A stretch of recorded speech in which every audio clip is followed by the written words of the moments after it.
morning, I'm Paul Wilson. I'm standing here in room 106, one of our classrooms here at Calvary campus. And when I'm here in this room, I think of all the legends, the teachers of Calvary who have taught in this very room, behind this pulpit, using this TV and this whiteboard.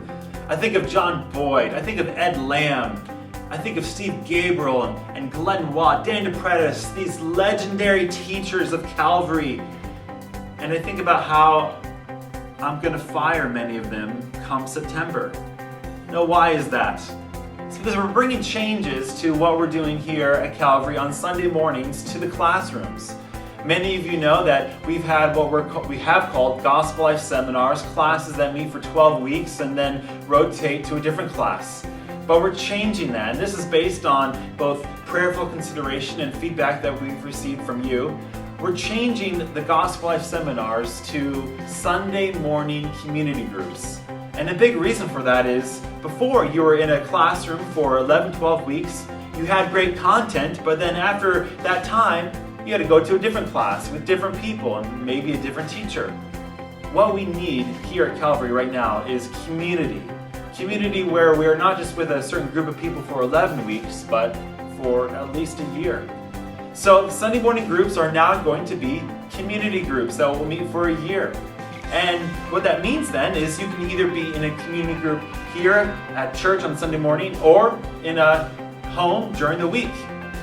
Whenever and with whomever and whenever you're in any community group, we want all of them to be defined by the same 5 things. And that is, number 1, we want them all to be Bible-oriented. The Bible always sets the agenda, whether it's a topical study or simply going through a book of the Bible. Number 2, we want all community groups to have God-centered prayer, where we pray for each other and for ministries and activities and things outside the group. Number 3, we want each community group to have a sense of Christian care and fellowship, where we not only care for each other when we're going through hard times and even exciting times, but where we can also have fun together and do things outside of our regular gatherings. Number 4, we want each group to have a sense of mission, where we're not just staring at each other all the time in our group time, but where we actually do things outside of the group time, do things in the community, helping people out.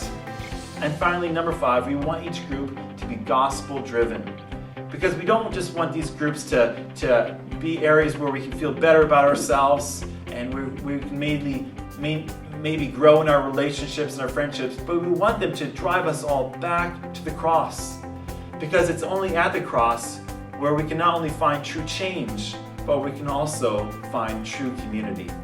So look forward to more information. You'll be seeing and hearing more of me in the coming weeks with the coming changes here in September to Sunday mornings and to community groups.